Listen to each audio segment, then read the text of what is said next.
Ìbò ààrẹ 2027 Atiku sọ̀rẹ́ńdà ó jọ pé kò fẹ́ ṣe mọ́ o. Nígbà tí àwọn èèyàn ti rí Peter Obi àti àwọn èèyàn míì nílé Rabiu Kwamkwaso ní Kano tó lòun wá bá a ṣọdún iléyá lọ́jọ́ àìkú Sunday tó kọjá yìí, tí wọ́n rí Ṣèyí Mákindé àti Dixon, ni wọ́n ti ń fura pé kinní kan yóò ṣẹlẹ̀ o. Ohun tí yóò ṣẹlẹ̀ nìkan ni kò tí ì yé wọn. Àmọ́ nígbà tó tún di ọjọ́bọ̀ Alámísì tí ṣe tọ́sídẹ̀ẹ́ tí wọ́n tún rí Ràúfù Arẹ́gbẹ́ṣọlá tí ṣe akọ̀wé ẹgbẹ́ ADC nílé Kwamkwaso ní Àbújá, ọ̀rọ̀ náà bẹ̀rẹ̀ sí í yé onílàákàyè díẹ̀díẹ̀. Wọn ò kàn tí ì mọ ibi tí wọ́n fẹ́ bá mú ọ̀rọ̀ náà ni. Àmọ́ nígbà tó di ọjọ́ àbámẹ́ta Sátidé tí Alhaji Atiku Abubakar ní bí òun ti ń sọ̀rọ̀ yìí, Kwamkwaso wà nínú ilé òun, ó wá bá òun lálejò, àwọn sì ń sọ̀rọ̀ tó lè mú ìlọsíwájú bá Nàìjíríà lọ́wọ́.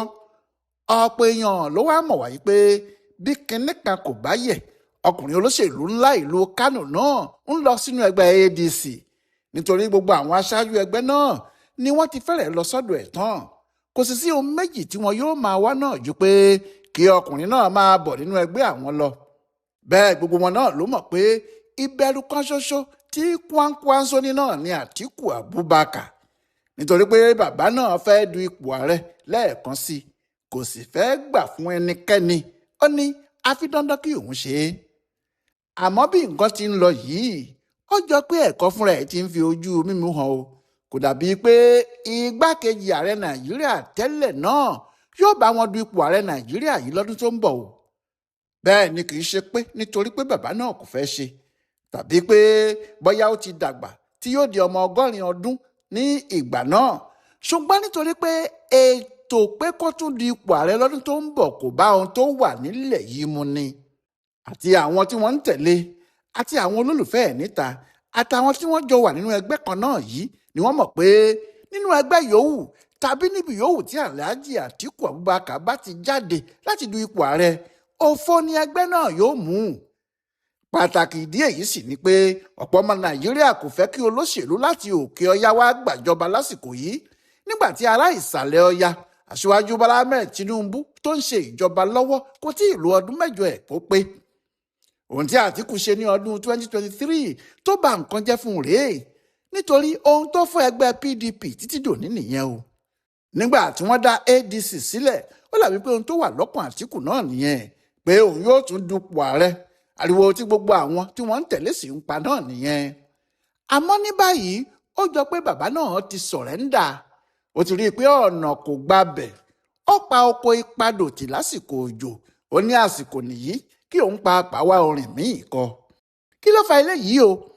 Ọjọ́ ti pẹ́ tí àwọn èèyàn ti ń sọ pé kí Atiku fi kinní yìí sílẹ̀ fáwọn Peter Obi, pé tí ADC bá fẹ́ rí ọwọ́ mú, ẹnìkan náà tí wọ́n lè fà kalẹ̀ láti di ipò ààrẹ ní 2027 ní Peter Obi.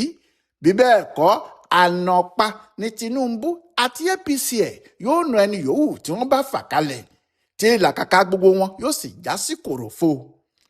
Bẹ́ẹ̀ ohun tí ADC ń ṣe tí wọ́n sì gbójúlé ní láti kó gbogbo àwọn tí wọ́n ti fìyà jẹ nínú PDP, tàbí àwọn tí wọ́n ti fòṣìta nínú APC, àti àwọn alátakò gbogbo nínú ẹgbẹ́ yòówù tí wọ́n bá wà, kí gbogbo wọn kó orí jọ sínú ADC, kí wọ́n sì fi ẹgbẹ́ òṣèlú náà gbàjọba lọ́wọ́ APC àti Tinubu, gẹ́gẹ́ bí àwọn ti ṣe fún PDP ní 2015 nígbà tí gbogbo àwọn pawọ́pọ̀ lé Jonathan lọ. Àsìkò tí wọ́n ti dá ADC yìí sílẹ̀ làwọn èèyàn ti ń tẹ̀ mọ́ Atiku létí pé tó bá jẹ́ lóòótọ́ ló fẹ́ gbàjọba lọ́wọ́ Tinubu o, kò gbọ́dọ̀ jẹ́ òun ni yóò du ipò ààrẹ, kó gbé kinní náà fún ẹni tó bá wá láti ìsàlẹ̀ odò Ọya bí ilẹ̀ Ìgbò tàbí ilẹ̀ Yorùbá, pé tó bá ṣe àtìlẹ́yìn fún irú ẹni bẹ́ẹ̀ tọ̀hún yóò wọlé, gbogbo ohun tí wọ́n sì ń wá ní ọwọ́ wọn yóò padà tó. Láti ìgbà náà ni wọ́n ti ń sọ̀rọ̀ Peter Obi àti Rabiu Musa Kwamkwaso. Níbẹ̀rẹ̀ ètò òṣèlú tuntun yìí, Obi kò fẹ́ tètè fi ẹgbẹ́ Labour sílẹ̀ o, torí ohun tó ń tẹnumọ́ ni pé kò sí ẹgbẹ́ òṣèlú tí òun fẹ́ wọ̀. Ẹgbẹ́kẹ́gbẹ́ tí òun bá ti wọ̀, òun ń lọ síbẹ̀ láti dupò ààrẹ ni. Nídìí èyí, ìṣòro wà fún un láti jáde, kódà nígbà tí àwọn ẹgbẹ́ Labour ń yọ ọ́ lẹ́nu gidigidi. Àmọ́ lẹ́yìn àwọn ọ̀rọ̀ kan tó wáyé pé ààyè yóò wà fún oníkálukú láti díje fún ipò náà ní inú ẹgbẹ́ ADC. Àwọn kan kì Òbí láyà pé tó bá wà nínú ẹgbẹ́ náà àwọn yóò rí i pé ó na Àtíkù lọ́jọ́ tí ìdíje ọ̀hún bá dé. Ní gbogbo ìlàkàkà Òbí nígbà náà ẹnìkan náà lòun wá, ìyẹn ni Rábìù Kwamkwaso. Ohun tó sì mú ọ̀rọ̀ wọn wọ̀ náà ni pé Kwamkwaso náà ń wá ẹni tí yóò ṣe igbákejì ààrẹ fún. Ìdí ni pé ó ti mọ̀ pé òun ò lè du ipò ààrẹ ní 2027. Kò sẹ́ni tí yóò dìbò fóun, kí ẹnikẹ́ni tó lè wá láti ilẹ̀ Haúsá tí àwọn èèyàn yóò dìbò fún. Ọdún 2031 ni Kwamkwaso mọ̀, ó sì gbà. Ohun tó ṣe mú un ní ojúlówó iṣẹ́ láti wá ẹni tí yóò ṣe igbákejì fún nìyẹn, nítorí gbogbo ohun tí òun náà ń fọkàn rò ní láti du ipò ààrẹ ní ọdún 2031. Nígbà tí Òbí sì ń pariwo pé ọdún 4 tí í ṣe sáà kan lòun yóò lò, eléyìí tẹ́ ọkùnrin olóṣèlú Kánò yìí lọ́rùn, nítorí ẹ̀ ló sì ṣe ń fẹ́ kí àwọn jọ ní àjọṣe. Àmọ́ olójú kòkòrò làwọn olóṣèlú, wọn kì í tètè gbà kámú. Bí kì í bá ṣe pé ọ̀rọ̀ náà ti fẹ́ bó ti, Kwamkwaso kò tètè mọ èyí tí ó ṣe, pàápàá nígbà tí ẹgbẹ́ tó dá sílẹ̀ tó sì ti dupò ààrẹ lọ́dún 2023 fẹ́ parẹ́ mọ́ ọ lójú. Gómìnà tí òun fà kalẹ̀ tí wọ́n yàn nínú ẹgbẹ́ náà láti di gómìnà ìpínlẹ̀ Kánò, Abba Kabir Yusuf, ti jáde kúrò nínú ẹgbẹ́, ó ti lọ sínú APC. Àwọn ọmọ ẹgbẹ́ NNPP kọ̀ọ̀kan náà gbó o lẹ́nu, wọ́n ní àwọn làwọn lẹ́gbẹ́. Ọ̀rọ̀ náà sì di àìbalẹ̀ ọkàn fún Kwamkwaso. Lòun náà bá gbéra pa, ó ní òun yóò kúkú lọ ká wọn mọ́ inú ẹgbẹ́ APC tí gbogbo wọn ń rọ́ lọ. Àwọn APC náà kò sì fi bò pé àwọn fẹ́, pàápàá nítorí àjọṣe tó ti wà láàrin òun àti ààrẹ Tinubu tẹ́lẹ̀. Ṣé wọ́n ti jọ ń bọ̀ lọ́jọ́ tó ti pẹ́ gan, wọ́n sì jọ wà nínú APC níbẹ̀rẹ̀ ni. Àmọ́ Kwamkwaso fi ọ̀rọ̀ lélẹ̀ pé ohun kan náà ló lè mú kí òun wá sínú APC. Yẹn náà ni bí wọ́n bá ti lè gbà òun láàyè kí òun ṣe igbákejì ààrẹ wọn. Àsìkò náà ni èdè àìyedè ń lọ láàrin àwọn èèyàn Tinubu àti igbákejì ẹ̀ Kashim Shettima, tí wọ́n ń sọ pé bóyá Tinubu kò ní í mú un fún sáà kejì. Àmọ́ Abdullahi Ganduje tó ti jẹ́ ọmọọṣẹ́ Kwamkwaso tẹ́lẹ̀, tó sì jẹ́ òun ni alága ẹgbẹ́ APC, takò ọ̀gá ẹ̀ àtijọ́, kò sì jẹ́ kí wíwá sínú ẹgbẹ́ APC ọkùnrin náà bọ́ sí. Nígbà tó sì tọ ọ̀nà náà tó pin, torí pé kò sí èyí tí yóò dára fóun ju kí òun bá Òbí ṣe lọ, nígbà náà ló rọrí padà. Àmọ́ ó fẹ́ bá Òbí ṣe, Àtíkù wá ń kọ́. Ohun tó fà á tó fi jẹ́ gbogbo bí wọ́n ti ń fà á tó, tí àwọn Peter Òbí ń lọ sọ́dọ̀ ẹ̀ tó, ohun tó ń béèrè lọ́wọ́ wọn náà ni pé èwo ni Àtíkù fẹ́ ṣe, àti pé òun kò ní ohun méjì tí òun wá nínú ADC ju kí òun jẹ́ igbákejì ẹni tó bá fẹ́ ṣe ààrẹ lọ. Àwọn Òbí fi ọkàn ẹ̀ balẹ̀, síbẹ̀ náà ó tún ń fẹ́ ìdánilójú lọ́dọ̀ àwọn aṣáájú ẹgbẹ́ tó kù. Ìyẹn ni Ràúfù Arẹ́gbẹ́ṣọlá pàápàá sì ṣe lọ bá a.